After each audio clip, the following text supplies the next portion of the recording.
Welcome all of you for today's webinar. This is on an important issue concerning the poultry industry. This is about antibiotic-free poultry meat and egg production and the nutritional ways and means. So on 7th July, we had another webinar, invited guest lecture from pharmacology point of view. And today, we are having this invited lecture from the nutritional and feed perspective, the feeding of poultry from that angle, how this can be addressed, this issue can be addressed. And for this, we have today with us the most learned and experienced Dr. A. Natarajan ji, the professor and head, Animal Feed Analytical and Quality Assurance Laboratory of Veterinary College and Research Institute, Namakkal, Tamil Nadu. And in fact, this was supposed to be held on 22nd. Due to technical issues, we could not conduct that day. And now we are having it today. And I welcome all of you, each one of you for this webinar. So just before requesting Dr. Natarajan ji for his presentation, that day also just I gave a brief overview of his biodata. And some new members might have joined today. So just for their benefit, I'll just briefly give the introduction of Dr. Natarajan ji. He graduated in 1986 and did his PhD in animal nutrition from Madras Veterinary College, Chennai in 1998. And he is associated with this Animal Feed Analytical and Quality Assurance Laboratory since 1996 as professor and head. And this lab doesn't need any introduction. We all are very much aware of this. It is ISO IEC 17025 2017 NABL accredited laboratory. And this is 100% self-financed laboratory. That means it doesn't need any support from the university or the state government. It is running on its own for last 3 decades at least, as I remember. And this lab is processing 25,000 plus samples and is carrying out 60,000 tests per year. And Dr. Natarajan is instrumental in expanding the clientele to more than 2,500 who are from all corners of the country. And recently this lab, with his efforts, got a funding of 4 crores from EPEDA for residue testing facility, for creating residue testing facility for antibiotics and toxic minerals in chicken, meat, egg, as well as in milk. So this is a great facility that is going to help the export sector in a great way in the years to come. And he's also a member of FAD 5 of Bureau of Indian Standards, New Delhi. And he is guiding several masters and PhD students and has several research papers published in national and international journals. And he is right now focusing on expanding the residue testing facility because that is need of the hour. So with this brief introduction, so I welcome all of you again for this webinar. And I now invite Dr. Natarajan ji for his presentation. Sir. Thank you, sir. And good morning to everyone.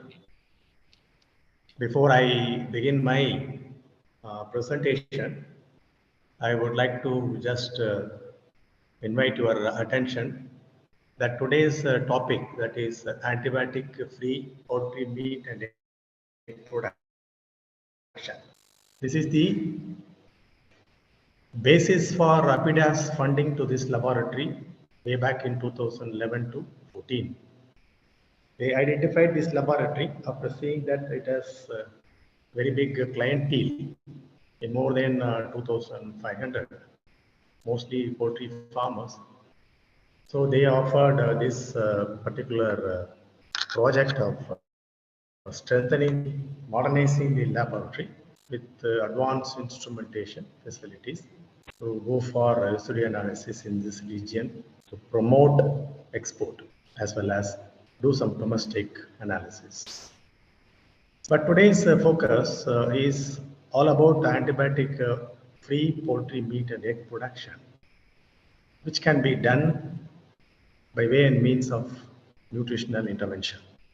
So my intention is to attract everyone to do the broiler and layer production nutritionally and avoiding antibiotic inclusion or the necessity of any treatment with those antibiotics which are banned for veterinary use.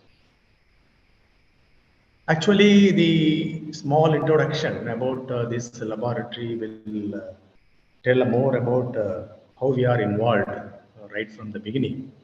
When it all started, when there was a need of any analysis in this location, when poultry farms had so many viral outbreaks between the year 1989 to 1992 and 93, and many vaccinations and many interventions and medications, antibiotics did not actually prevent these farms from getting frequent outbreaks from viral sources.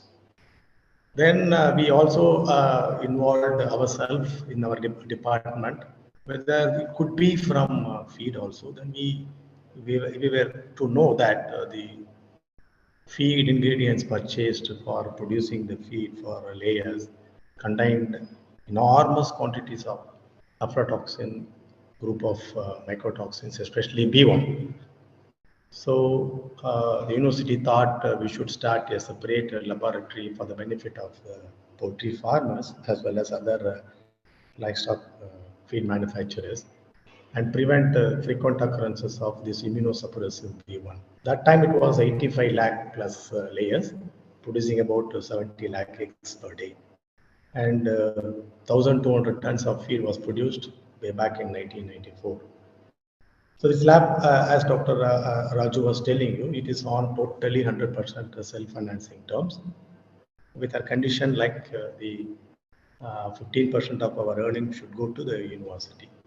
We started with just 12 types of tests, including the mycotoxins quick analysis, using the most common, highly accepted TLC method with just 2 casual laborers, 12 casual laborers. And the very first year we had 3,000 plus samples from almost all of the southern states, with analysis, number of analyses exceeding 7,000. But after about 27 and 28 years, you can see the picture of our own laboratory built with 100 lakhs from our earnings. And now the laboratory is having modernized facilities apart from proximate vitamin analysis, then some other special analysis, mineral analysis. Then we have instruments like atomic absorption spectrophotometer, then LCMSMS for antibiotic analysis, GCMS for organochlorin pesticide. And of course, we are also standardizing a quick procedure following this NIR spectroscopy for quick analysis of at least key ingredients that are used in broilers like soybean meal, maize, and rice bran oil or any other oil. So this is in a nutshell about the laboratory facilities. With respect to the samples and tests, you can appreciate that from the year inception 1994-95, the number of samples which were 3,400, you can see it has reached 25,500 last year, with the number of tests crossing 53,000 from about 7,000 in the very first year. So we have been improving, we have been increasing the number of samples year after year, though we had between some years a very stable reception of samples, that is in 2002 to 2011 and 12. Now it is slowly increasing, and we are now accommodating more than 25,000 samples by increasing our efficiency. We are about 18-room facility, all equipped with modern equipment, and number of people working today is about 30 people. with the 2 assistant professors assisting me. And we have obtained our enable accreditation in 2017. Then thereafter, it is all on validation, standardization, and accurate analysis and release of results within 24 to 48 hours of receiver samples. Today's population of layers alone in Namakkal has been very shocking even to me, because 2 years back it was only 500 lakh layers, but within 2-3 years it has jumped to 700 lakh layers, with 600 to 650 lakh eggs being produced every day, almost catering to the 80% requirement of Kerala and the entire requirement of Tamil Nadu, apart from export to some other countries like Maldives, Qatar, Oman, and every day now 7,500 tons of feed is manufactured in this area. So no wonder that we are receiving more than 100 samples every day, at least for the right time being. Now we have increased our facility to 55 different types of tests, and we have 29 analysts, and as I already told you, 25,000 plus samples and 65,000 types of different analysis in a year.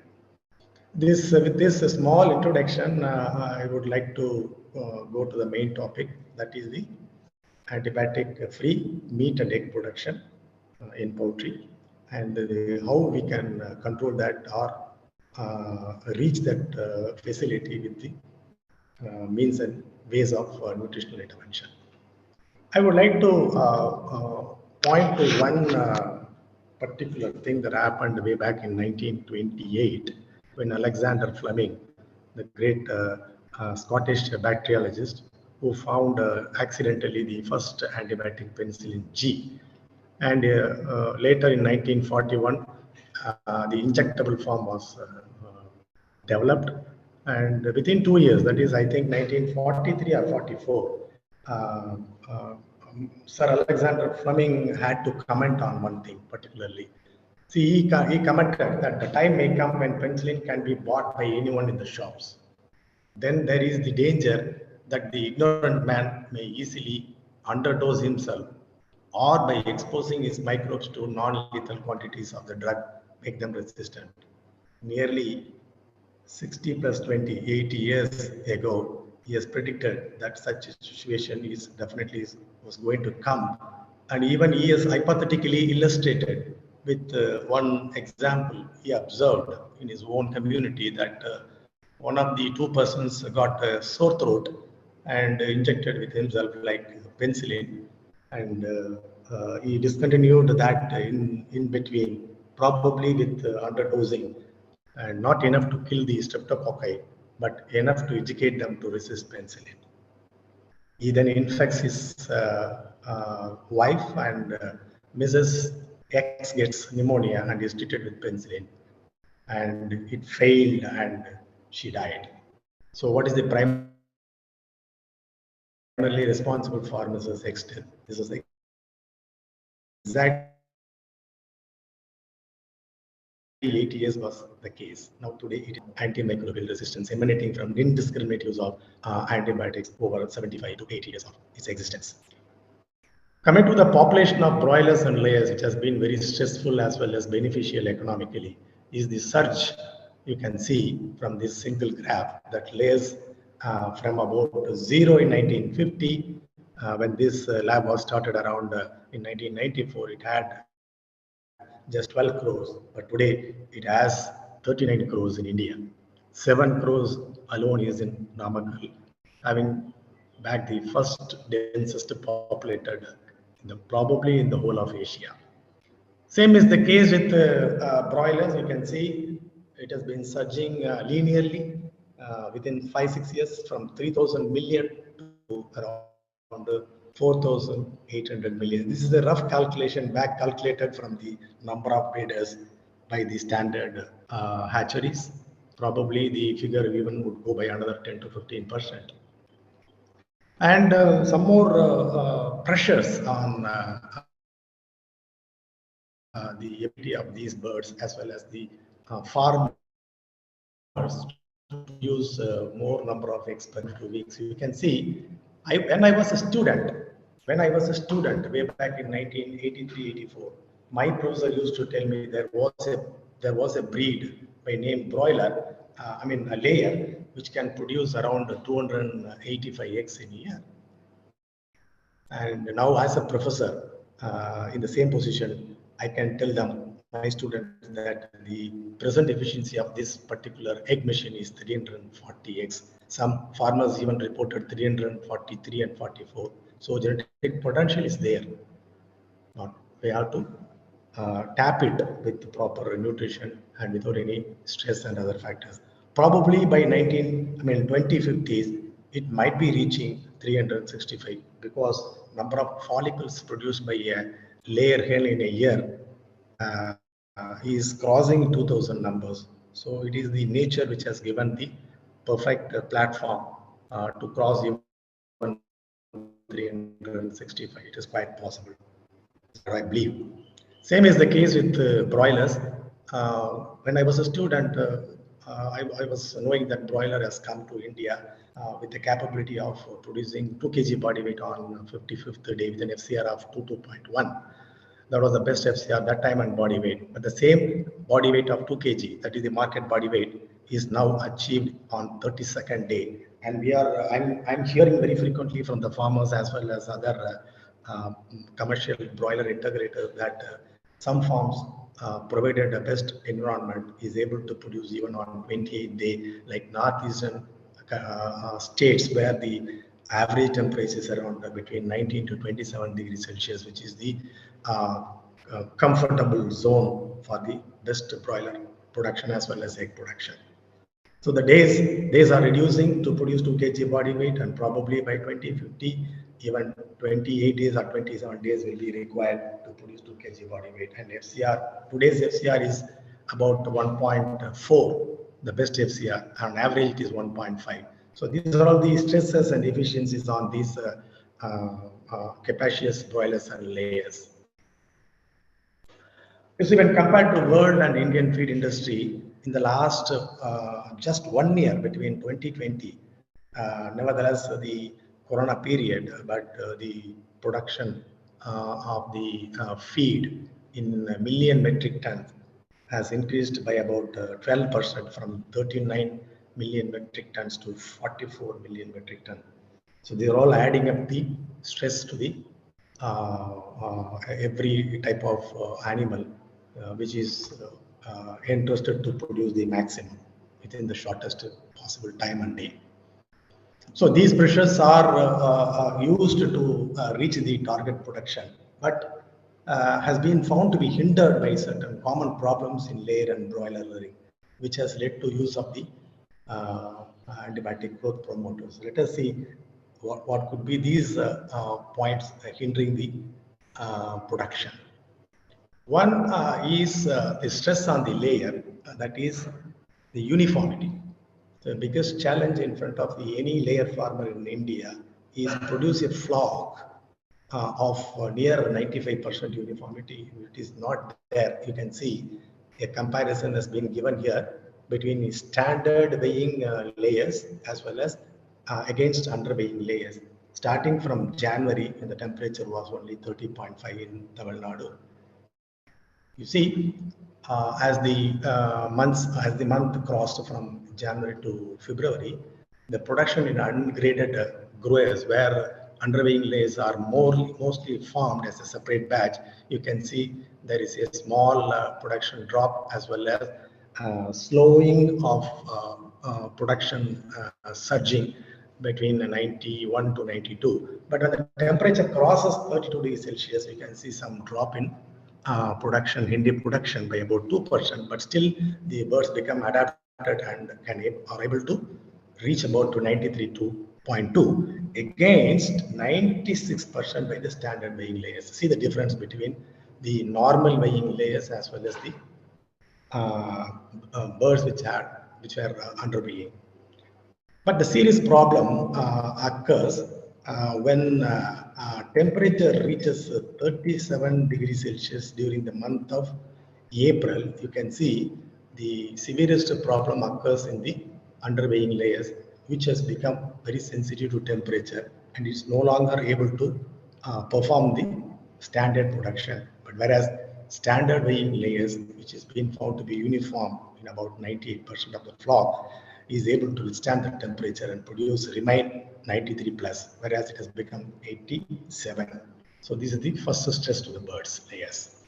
And if you see the relationship between performance and the feed intake in modern layers, Leeson, way back in 2005, has rightly told that feed intake is highly correlated with the production, in-house egg production. You can see from the table, if the feed intake is only 98 grams, the egg production in a year comes down to 325 from 337 when the feed intake is 110 grams. So the normal feed intake influences the performance. So to increase the feed intake as well as to remain productive, so some of the strategies that are followed commonly by layer farmers is to give a antibiotic treatment as growth promoters in the feed. That was the thing that I've been doing in the last 20-25 years. Egg size is also highly correlated with the feed intake. From this table, you can see the number of percentage of eggs weighing more than 53 grams, which is the market size and fetching the maximum value, is maximum like 76.6% with 337 in-house eggs only when the feed intake is 110 grams.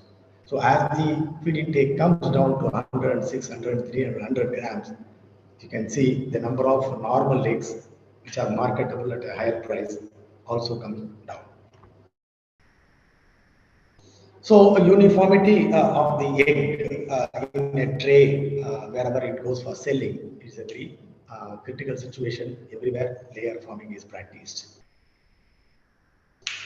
Then during the pre-summer, the pattern of egg weight is depicted in this graph. You can see when the feed intake is about 95 grams and 100 grams, you can see really increase as early as 20 weeks from about 38 grams to 41 and even 44 when the feed intake is very normal like 110. See from this graph, from this chart, you can appreciate the relationship between feed intake and the egg size.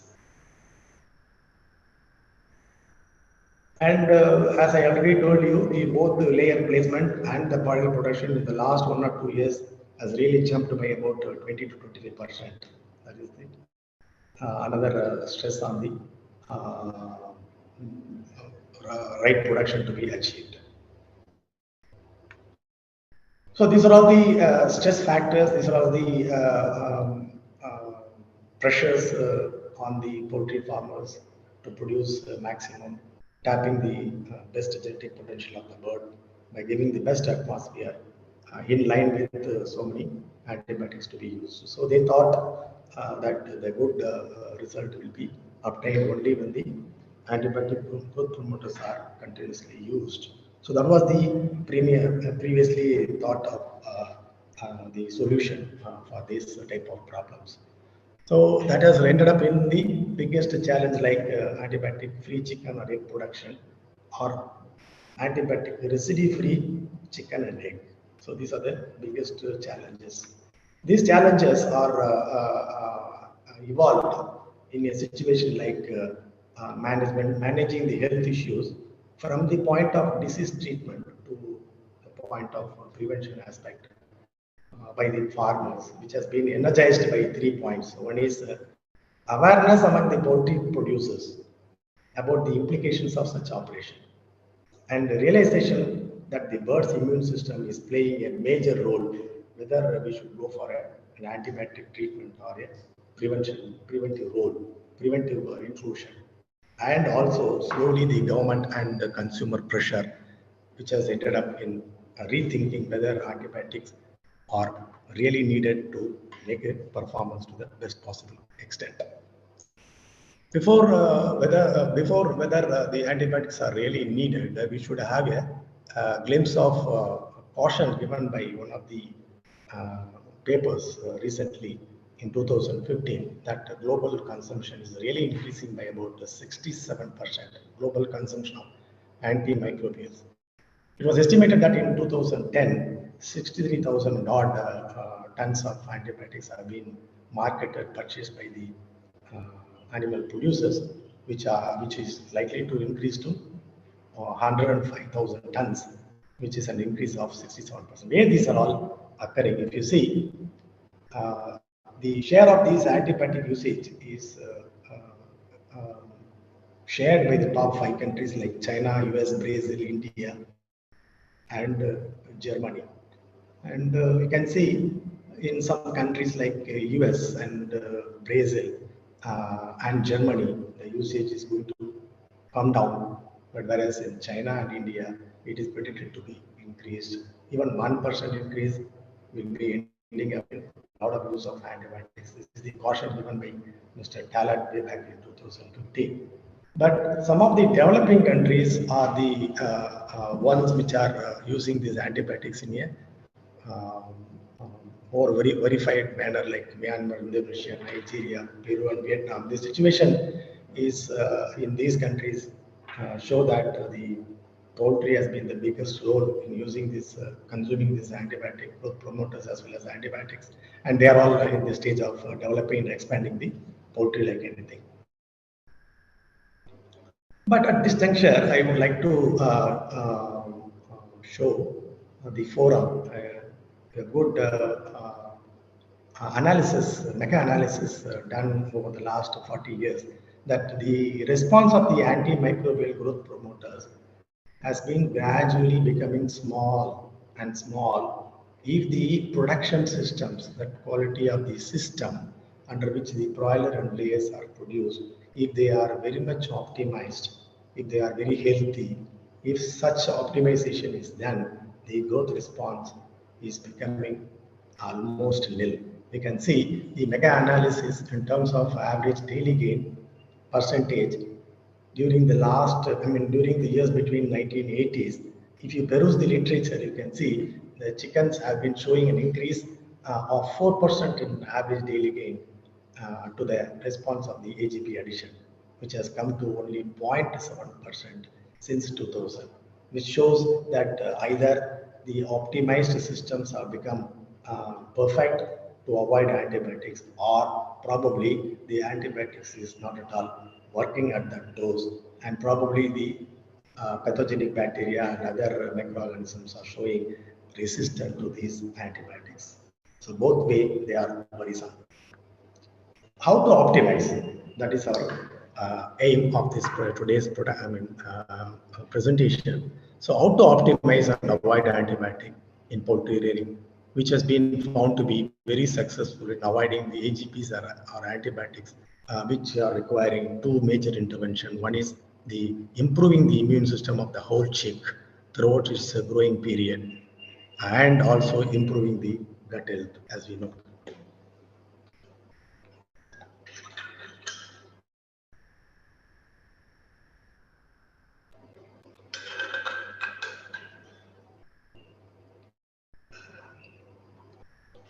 So let us see first how we can increase the immune system through nutritional way.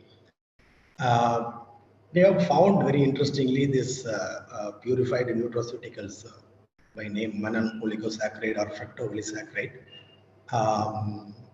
They have been found to be very unique in improving the immunity as well as showing the anti-inflammatory activity, also antioxidant activity. They are very important to keep the cell active, to keep the cell from dying early, and also to resist the bacterial attack or foreign body matter by modulating the immune system. So they have been found to be very useful. And we have to identify a very good mannan oligosaccharide from the start of the chick's life. They have an indirect action on pathogens and direct action on immune-related cells and macrophages, and also facilitate T cell proliferation. The second nutraceutical is beta-glucans. This is a recent addition to the quality of the materials available for improving the antibacterial bioactivity as well as anti-inflammatory. So it is all considered that whenever cells are prevented from free radicals, prevented from mycotoxins, prevented from any toxic material or bacteria or virus, then they have to be enriched with some immune modulation and also antibacterial activity. Beta-glucans have been found to be satisfying this type of activity, and they are very rich in cell walls of yeast, cereals and bran. Of course, when we use cereals and bran, they'll also be available in the feed material. But the thing idea is separate it biotechnologically and give it at a reasonable dose to assist the birds to reach the maximum genetic potential by resisting the microbes. I insist one more point in nutrition, that is use of right quality of the vitamins A, E and C. You may wonder, we are simply using vitamins A and A, E and C, but in my opinion, I can say not every vitamin preparation is satisfying the solubility or other vitamin activity. Everyone knows it. There are hundreds of such vitamins available in the market, but whether they are coming in the right dose has claimed one thing, and second, whether they are coming in the right quality. So that is very materialistically important. So somebody asked to from their own experience that such and such vitamin preparations are very good and delivering the goods required. As we all know that vitamins are very important, which will be increasing the migratory and phagocytic ability and increasing the antibiotics and mucosal immunity. And vitamin E and C, we all know that they have naturally available antioxidant property and improves the gut integrity as well. Then they are all capable of neutralizing the free radicals. So be sure to test the claims for every lot of vitamin premix and ensure that proper vitamins are supplied, which are helping this way reach the immunity. Then we have been talking about a lot about omega-3 fatty acid, and they have been found to be antioxidant property, anti-inflammatory. So whichever is very rich in omega-3 fatty acid precursors, that should be used in the feed in a small way, like flaxseed or some oils which are very rich in. And so this is one way of optimizing the production platform for both the broilers and layers. And omega-3 fatties that are very important, as we all know, icosapentaenoic acid and docosahexaenoic acid. They are very rich in fish, especially the oily fish like oils, sardines, which are naturally very high in already prepared, already released omega-3 fatty acids. You can see at this junction, I would like to recall that the problems related to heart is almost nil in a community by name Eskimos, who consume huge quantity of not the ordinary fish but oily fish. So whenever Tamil Nadu is having a bountiful of capture of this oily fish, they will be plentifully used in layer and broilers. Then, as pointed out for vitamins, trace elements are also finding very important position in forming a integral part of many enzymes that are able to scavenge many biological metabolites in the system. And such elements like iron, zinc, and selenium, they have to be given in a proper way, bioavailable, and good quality should be there in it, like chelated. So they also find it a good way in making the best optimized system for broiler and layer. And interestingly, I have found out that using both inorganic as well as the organic trace mineral together in the feed formulation helps to improve the performance. So when it helps to improve the performance, definitely it shows that these elements are involving in every part of helping the system to grow. That is all about the immunity of the birds in today's context. And coming to the gut health, the second part of improving the quality of the chicken to resist antibiotic usage is gut health. And it is called tight junction in the villi, which is very important in not allowing the pathogenic bacteria to enter the system to cause any infection. So for that matter, we need the feed to be free from aflatoxin, especially the B1, which is very common in India. You can see from this picture, we are frequently getting these hawk burns in the processed chicken in the market, which is not liked by the consumers. And second thing, the broilers you should be growing with the least feather, which is indicating that the feed is best balanced in amino acid and other nutrients, and also free from aflatoxin. You can see these are the problems that I have enlisted, directly concerned with aflatoxins, poor management in feed manufacturing, diseases, wet litter, variations in body weight, high mortality, low dressing percentage, and high transit loss. Whenever these problems occur, farmers used to add only antibiotics and depend on that. But whereas these problems are directly and indirectly related to also the aflatoxin content of the feed. If you see the maize, that is the queen of the cereals, from our own analysis, in about 9,800 samples, you can see more aflatoxins are seen in rainy season, and on average, only 55% of the maize is free from all mycotoxins, and contamination is very high during monsoon. And that is the Bureau of Indian Standards is stipulated that the maximum content of aflatoxin B1 should be 20 ppb, and with that limitation, we have only 88% of the maize is completely usable. Rest 12% of the maize is unfortunately contaminated more than 20 ppb. Then soybean meal has been tested in about 10,758 samples, and you can see almost only 0.8% is contaminated, that too within 20 ppb. So this is one of the best and still the safest protein substance to be used for both type of poultry. And it totally replaced the de-oiled groundnut cake in the last 20 years. And coming to the compounded feed, which is the picture in India, we have analyzed close to 20,000 samples. You can see more occurrence of aflatoxin B1 only during the rainy season, whereas even during the non-rainy season, 26% of the compounded feed, including the cattle and other feed for every livestock, almost 1/4 of the samples have been found to be contaminated more than 20 ppb. So it tells us that we should be concentrating more on the quality aspects with respect to the control of the mycotoxins, especially aflatoxin B1. So recently now we are hearing from FSSAI as well as Bureau of Indian Standards the maximum limitation. It was unfortunately in FSSAI till November 2015. In all articles of food we had 30 ppb. Now it has been amended to be not more than 15 ppb in all types of articles of food, whereas Bureau of Indian Standards is sticking to 20 ppb in poultry feeds. Then aflatoxin ammonium milk is 0.5 in India, and whereas in European Union is more stringent, like 0.05. It shows that how they are very stringent in controlling the mycotoxins to reach the best optimized performance platform for the birds. And this is one recorded data in US that how aflatoxin is affecting the quality of the birds.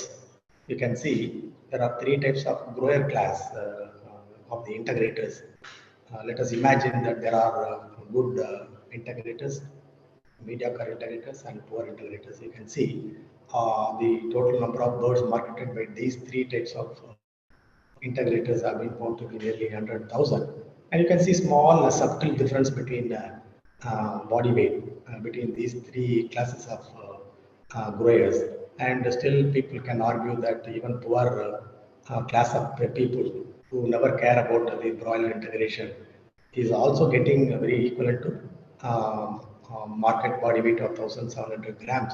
This is way back in 1982 to tell an example how aflatoxin B1 is affecting the performance of the broiler birds. You can see the FCR is also very narrow, 2.13 and 2.16. Whereas if you see the livability, so livability is grossly affected in the poor class of integrators. You see some 3% of the birds are seen to be dying out of aflatoxin B1. And probably if the death is there, the one solution that people will always follow is use of antibiotics. So contamination is also very high in poor, and throughout the year the feed has been tested in all classes of the integrators. You can see seriously the good class of growing the broiler has been showing only 6 ppb of aflatoxin, whereas in poor it is 14. That too occurring very frequently in 1/3 of the feed used throughout the year. You can see what is the culprit in making this poor. So how to control this M1, I mean B1, maybe regular analysis and purchase, stringent purchase, contract specification, all this can help to buy the better feed ingredients and use of it. However, it is not always possible to use very best feed throughout 365 days. And some of the materials, nutraceuticals, have been found to be very useful in making the gut health very perfect for the maximum performance. One is the probiotics. As we all know, probiotics is one thing. At this juncture, I would like to tell that pellet is now becoming a common feed for broilers, and mash is very common in layers. And we have probiotics of both type, which withstand the temperature as well as and then conventional probiotics, whatever it be. The use of probiotic withstanding the predicted temperature is now available, and in the process of developing the probiotics, one point has been left out as per the FAO is the use of our conventional probiotics, that is Lactobacillus acidophilus and Bifidobacterium, which have been associated with the human being as well as animals for thousands of years, and that has been now slowly left out of the way, giving the path to the uh, other bacterial type of probiotics, which have gained importance in be used the pelleting temperature. However, now efforts are on to encapsulate the old and conventional probiotics to bring back the rhythm into the normality. Then we are into enzyme use of enzymes in the last 3-4 decades, and now it has become a common phenomenon that enzymes are added in the feed, and which decreases the viscosity and making the digestibility proper by making the contact time for better absorption of the nutrients. And they are breaking down the complex carbohydrate and phytate molecules, helping to tap the more nutrients in the quickest possible way, and enhances the protein digestibility and improves the overall gut integrity. If the protein digestibility, if every carbohydrate complex carbohydrate is broken with the right enzyme combination and right quantity and quality, then it leaves out insufficient material for the pathogenic bacteria, and directly which discourages the use of antibiotics. Then in the last 7-8 years, another material that has come into usage to improve the bactericidal properties, the use of medium chain fatty acids. Then organic acids, they are playing very important role, especially in juvenile nutrition, when the digestibility of the feed ingredients is to be increased in the maximum way to set up the tone for the best performance later in its life cycle. So one is the bactericidal property to make the best feed for them, as well as normalizing the gut environment. So a good organic acid is the need of the hour for the poultry feeding. So this is all about two ways of controlling the or maximizing the optimizing the situation for the best performance. Then we have the challenges in a tabular form, strategies and materials to control the antibiotics in the meat and egg. I'm going to list them out, and then what are the strategies that are available, what are the strategies that are applicable, and materials available. The first one is limiting the growth of microbes. This is in order to make the gut very well optimized for the supply of nutrients. One is the use of digestible ingredients. As I told, it is the best for the juvenile nutrition and also for the adult animals. Then use of right probiotics, prebiotics, then proper processing of the feed, use of the right quality and quantity and combination of the enzymes, and the right acidifiers at right time. So what are the materials available? So the size of the processed feed is very important. That is being ignored. Even in Namakkal, it is being ignored. Some 60% of the feed mill is not up to the standard of processing the feed in the right size required for the birds to completely replace it through digestibility. Then pelleting or expansion or extrusion, it is the right time in the last 2 years when the soybean meal cost has increased and touched even 100 rupees per kg. Now new materials have come in, that is expanded soybean meal, extruded soybean meal, which gives excellent quality of the material, not our regular soybean meal, but it's called soybean oil cake. It's just simply like expeller, but it has been expanded and extruded. EESPM it is called. So that is shows excellent digestibility, and that is one of the recent additions to the kit of feed materials available in India. Very similarly, we have also the GN oil cake, very similar to this extruded soybean oil cake. So that is also now materials added to the recent addition of the newer feed materials. Then use of the right non-starch polysaccharides, enzymes, proteases, and lipases. And of course, digestible amino acid concept is now applied. That also increases the possibility of optimizing the Earth's system. Then second challenge in front of us is the limiting the microbial growth by manipulating the digester pH. So digester pH is very important to do away with the bacteria. For that, we have strategies like water acids and feed acids, then stimulating the gizzard activity, and again the use of digestive materials. So they all help in manipulating the digester pH, and materials available already we saw organic acid blends and the size of the feed particles. The other challenge is improving the immunity. We have strategies like quality vitamins, then organic and inorganic minerals, quality and quantity, then priming the immune system as we saw in the earlier slides.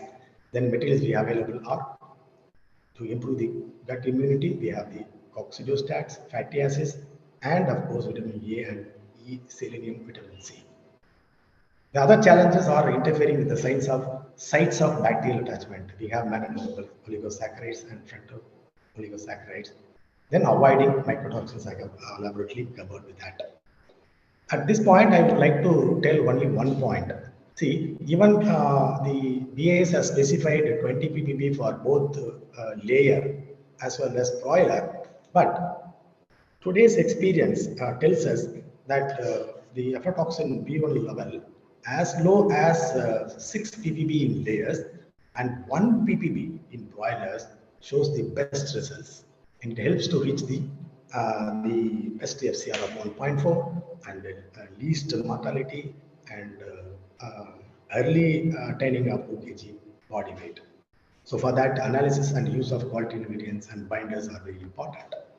So we have the take-home messages like the antibiotic growth promoters use is on the rise in Asian countries, especially in India. Of course, I have to accept it. Meta-analysis, this we have to project to the farmers.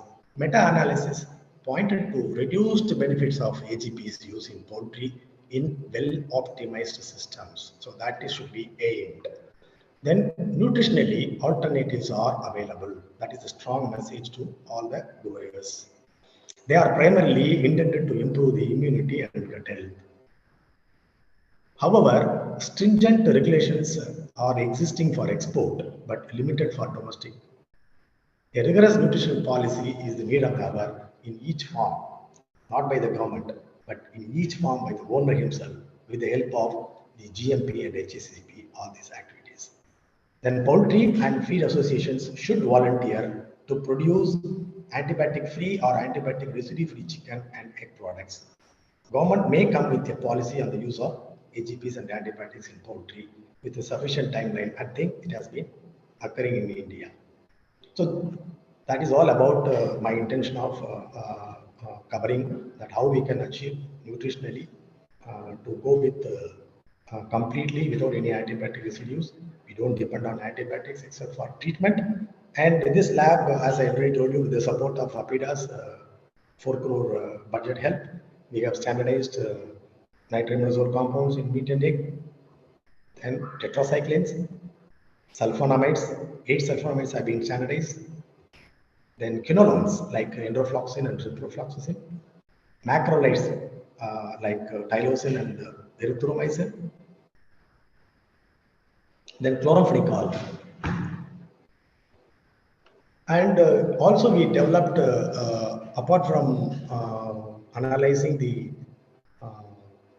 like quinolones, beta-lactones, and tetracyclines, we have procedure to cover individually. But later, in the recent 2-3 years, we have developed single methods to cover nitramidazole compounds in a single injection.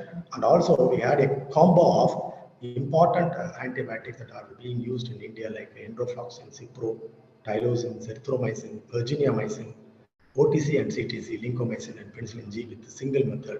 You can see the linearity falling in the 0.99 decimal. With that, we are very comfortable, and you can see the limit of reduction. We have gone down even to 5 ppb level for the endorcipro and tylosin, erythromycin, virginiamycin, and for tetracyclines we have 2 ppb, and of course lincomycin and penicillin G are at 5 ppb level. Then some of this is the table where our own Indian FSSAI has stipulated the regulation for different antibiotics. We can see in X for chlortetracycline and octreotetracycline is about 400 ppb for X, and meat, liver, and kidney are variable levels. Then they have listed erythromycin, linco, tylosin, tiamolin, tilmycosin, tilvalocin, zinc besitracin. Though zinc besitracin is not absorbed, they have given the minimum level as 10 ppb, probably for assisting in the export. Then you can see the enrofloxacin and ciprofloxacin, both are quinolones. They have been covered in Export Inspection Council of India, but whereas in FSSAI only enrofloxacin is seen as 10 ppb as the maximum level. Then we have maximum level of 10 ppb in virginiamycin, but nitramidazole compounds are listed as not covered under FSSAI, whereas for export, that is EIC is Export Inspection Council of APIDA, which takes care of export orders by stipulating some of the antibiotics which are very critically analyzed by the importing countries. So they have a stipulation list of chlortetracycline, oxytetracycline, enrofloxacin, ciprofloxacin, and nitramidazole, apart from aflatoxin and certain other metabolites of antibiotics. Then some of the experiences I have come across in the last 7-8 years of handling this LC-MS instrument in analyzing various meat and egg for presence of residues. I came across one of the findings that this oxytetracycline, if used as a treatment dose, we have found that the recommendation is withdrawal of 5 days. But when we checked the eggs collected from a farm, which has been given oxytetracycline at treatment dose to control some infection, at the rate of, I think, 1.5 grams per liter of water, for about 6 hours in a day for 2-3 days, we collected daily the eggs laid by the farm, and we could find even traces of OTC after 9 days. That was really very shocking to us. And we also applied the hard boiling, whether that hard boiling, the habit of our eating egg, could reduce the level of OTC, but unfortunately it did not reduce. So I think some of the companies in the last 1 or 2 years have withdrawn oxytetracycline. Throughout the world, oxytetracycline is being banned, and even in India, some of the leading companies have withdrawn the OTC in the form of feed that is to be used in the poultry. Tylosin has a 3-day withdrawal period, enrofloxacin 5, ciprofloxacin 9 days, and BMD and zinc besitracin, of course, there is no withdrawal period mentioned because it is not absorbed in the system, whereas lincomycin has a 5-day period of withdrawal time. Then out of the anticoccidials that are commonly used in poultry, like salvamycin and maduramycin, that is the most common, and apart from that, monensin. So it should be withdrawn from the finisher feed of broiler in about before 3 days of marketing monensin and 5 days for maduramycin. Whereas for narasin, there is no pre-slaughter withdrawal period mentioned even by the literature. So with the due acknowledgement for the establishment of these instruments, which took around 3 years, still all the instruments are in good condition, maintained by one or two technicians. We have been uh, incorporating to handle them.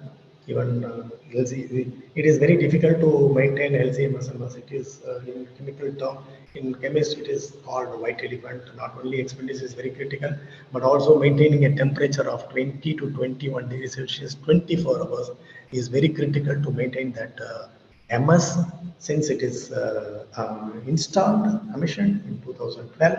This is our 10th year that has been maintaining in a very workable condition. So that is one of the challenges in this area where the power is always fluctuating. Then voltages is also fluctuating, and night time we can't say the temperature will be, the power will be cut off for 2-3 hours. So we have UPS backup, we have generator backup, we have manpower backup, and we have been maintaining this LCMS in a workable condition. This is our 10th year of working on it. And we have standardized some 24 antibiotics so far. And we have been randomly analyzing the chicken and eggs for our own research scholars as well as for the projects. Thank you, sir. Thank you. Thank you very much for the patient hearing. Thank you very much, sir. Just you are on time. It is just 12:31 now. You have finished on time. And thank you so much for the comprehensive presentation. Thank you, sir. Thank you. Yeah, certain important. Should I get back to normal mode? Yeah. Or keep the slides intact? Stop sharing, sir. Okay, sir. Yeah. I think some very interesting points you raised in your presentation. That is about one thing I was very much impressed about the meta-analysis that you have cited there. Sir. So the average daily gain in broilers, which was 4% by use of AGPs some years ago, now it is only just 0.7%. So that is like only just 14-15 grams or maximum 20 grams at the market age. So just for the sake of this few additional grams of body weight, why? Yeah, they have to be. They need to be continued. Yeah. Continued. Why we should take the risk of communicating to the human beings, the residuals as well as the resistance. So this could be possible, as you cited, like because of the improved biosecurity system and the hygiene in the farm and all that.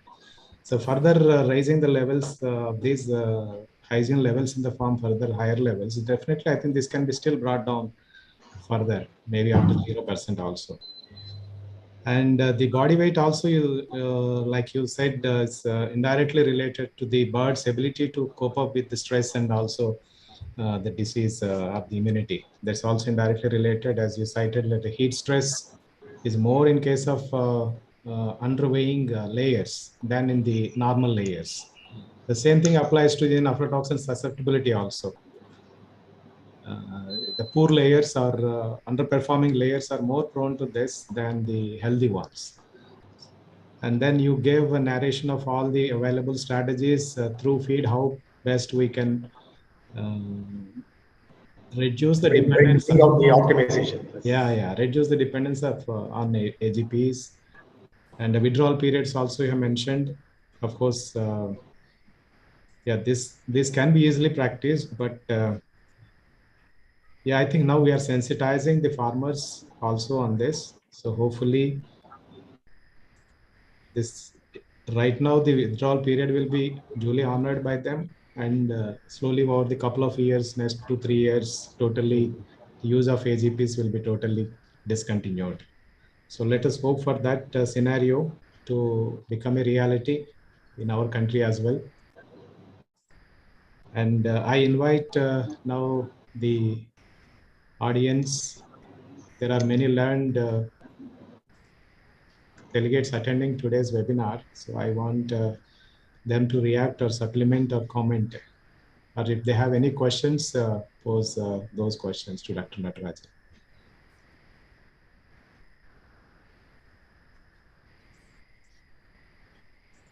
Are there any questions from anybody? Sir, Natarajan sir, this is Ramarao. Whatever the data, meta-analysis data you have shown, is it related, is it within India or maybe a global data? The global, sir, global data.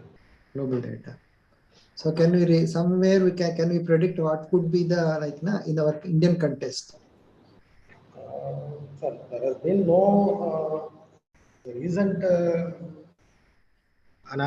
recent experiment, classical experiment in some of the primary institutes and even TANUVAS.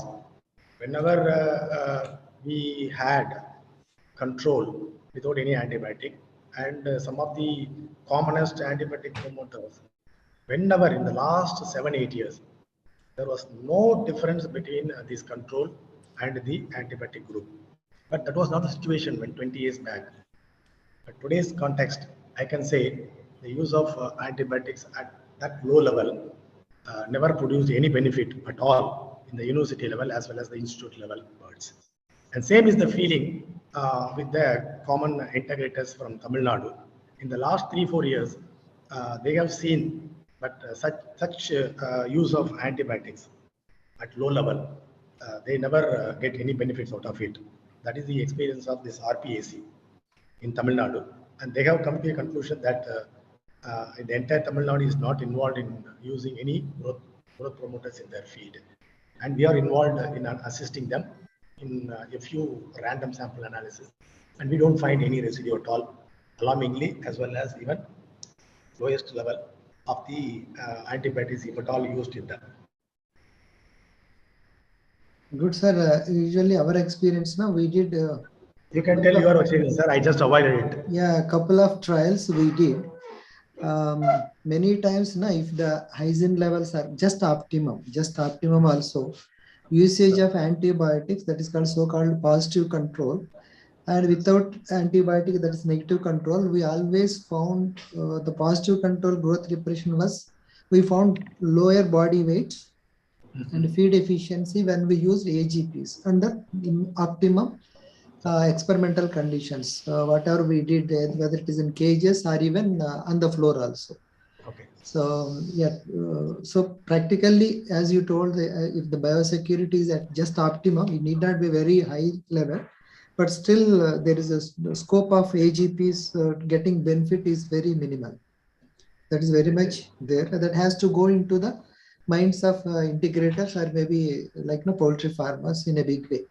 So otherwise, presuming by supplementing, we are getting benefit. But otherwise, in my opinion, by and large, if you look at AGP, the integrated management is far better than the individual farmers, which used to be maybe sometimes 10-15 years back. So now the biosecurity level definitely has gone up in our Indian context also. So, but still people, if somebody is using, that is really they are losing rather than gaining. Well, practically they are losing, but they are not realizing. Assumption is, okay, AGP usage will improve the body weight of maybe 100 or 150 grams, which is not happening. Sir. Thank you, sir. Well agreed, sir. Even in our own university experience, whenever we conduct, we will have a positive control or negative control. We never find any difference between them. No beneficial effect due to addition of any antibiotics. So any more? Sir, comments? I am having one question, sir. One question from me, sir. Yeah, Dr. Naik, please. Yeah, I am Dr. I am PK Naik, sir. I am from Bhubaneswar, Center of DPR. We are here mainly working on ducks, sir. And ducks are different from chickens in the way that they remain somewhat dirty because of their nature of the disease. And in many farms, including our institute, we don't feed antibiotics regularly in the feed. Our feed is completely devoid of antibiotics. But when some infections come or there is some apprehensions of mortality, we use short-time antibiotics, orally, parenterally. Mainly orally we use. Now, by definitions, can we say that we are producing antibiotics-free meat and eggs? This is my question number one. My question number two is that, is there any definitions that this is low level of antibiotics, medium level of antibiotics, or high level of antibiotics? Now, how we can define it? How a farmer can tell that I am producing antibiotic-free this meat and eggs, or I am using low level, medium level, high level? What is that definitions? Thank you very much. So can I answer? Okay. Sir, I understand that sometimes you have to intervene in the form of an antibiotic when you find some mortality, correct? Okay. Yes, sir. Yes, sir. Right, right. That is called prescription, sir. That is an antibiotic, and a situation which has been giving you a sort of infection for which you have to use the treatment dose. That is the dose of the antibiotic in an injectable form or in a oral form, in the water as well as feed, for which you will be continuing for 3 or 4 days or 5 days, which is called a treatment dose. That is permitted, sir. That is permitted. So treatment of the birds for controlling the antibiotic, for controlling the infection is permitted, but it should be recorded and it should be given the normal withdrawal time before the birds are marketed for consumption. So that is what the global recommendation. No one is telling you not to use antibiotic at any circumstances, but antibiotics as a routine use as growth promoters should be avoided. But for treatment, definitely should be given at the right dose and right period, and minimize the mortality, control the infection, and thereafter the birds No, sir. should be allowed to be normal. No, sir. Sorry? My question is, sir, if a farm is producing meat and eggs without giving antibiotics in the feed, but giving very occasionally during the treatment time or during with the prescriptions, now can that farm be called as antibiotic-free meat and egg produced farm or not? No, definitely not, sir. Definitely not. Okay, that's I'm asking, sir.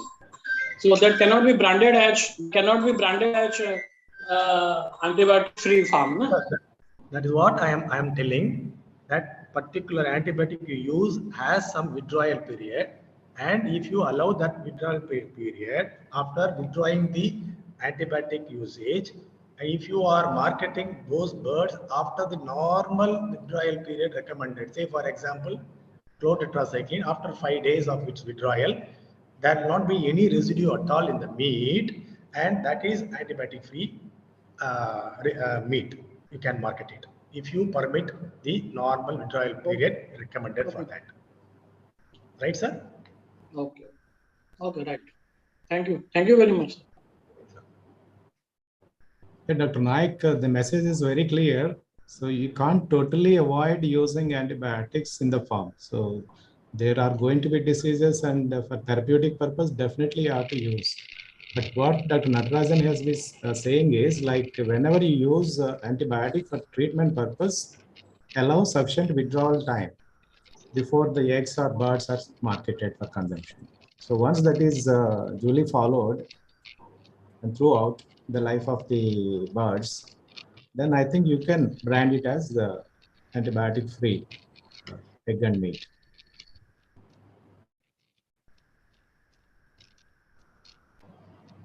So any more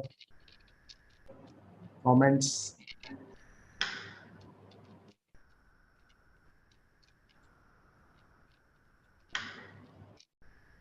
Yeah, I think the audience is totally satisfied with your presentation, sir. The message has gone so clearly to them. Yeah, to assume, sir. Thank you so much, sir, Dr. Natarajan, Amrutalingam, for sparing your valuable time and giving this important presentation.